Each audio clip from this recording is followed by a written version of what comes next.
Masala vada. Street స్టైల్లోలా ఇంట్లోనే crispy and tasty masala vada చెయ్యాలి అంటే ఈ వీడియో చూడాల్సిందే. అంత పర్ఫెక్ట్గా వస్తాయి. మీరు ఎప్పుడు చేసినా ఇదే టెక్చర్ అండ్ టేస్ట్ రావడానికి కొన్ని టిప్స్ అండ్ ట్రిక్స్ని కూడా చూద్దాం. ముందుగా మసాలా వడ చేయడానికి శనగపప్పును బాగా కడిగి ఒక 4-5 గంటలు నానబెట్టాలి. ఇక్కడ నేను 1 కప్పు శనగపప్పును తీసుకొని బాగా నానబెట్టాను. నానిన శనగపప్పు నుండి ఎక్స్ట్రా వాటర్ని వంపేసి తీసుకోండి. ఇందులో నుంచి ఒక పిడికెడు పప్పును సపరేట్గా తీసి పక్కన పెట్టండి. ఇప్పుడు మిక్సీ జార్లోకి మిగతా శనగపప్పును తీసుకుందాం.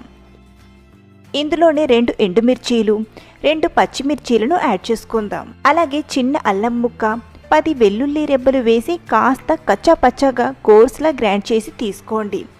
చూడండి, శనగపప్పు మరీ మెత్తగా కాకుండా ఇలా గ్రైండ్ చేసి మిక్సింగ్ బౌల్లోకి తీసుకోండి. ఇందులోనే సన్నగా తరిగిన కొత్తిమీర, కట్ చేసిన ఉల్లిపాయ, 1/2 టీ స్పూన్ జీలకర్ర, 1 టీ స్పూన్ బియ్యపు పిండిని వేయండి.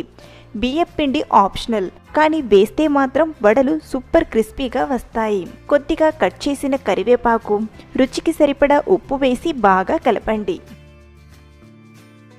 ఇందులో వాటర్ని వేయాల్సిన అవసరం లేదు.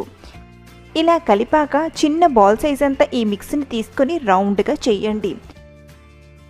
లైట్గా ప్రెస్ చేస్తే ఇలా కట్లెట్ షేప్లో కనబడుతుంది.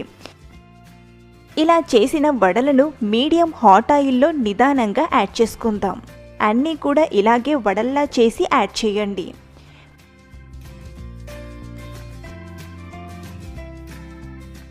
వీటిని మీడియం ఫ్లేమ్లోనే ఫ్రై చేయండి. అప్పుడే వడలు బాగా ఫ్రై అయ్యి టేస్టీగా వస్తాయి.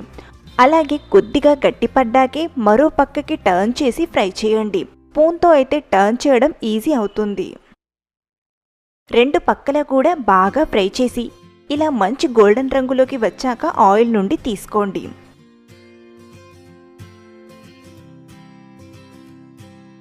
చూడండి ఎంత బాగా వచ్చాయో. ఇలాగే మిగతా వాటిని కూడా ఫ్రై చేసుకుందాం.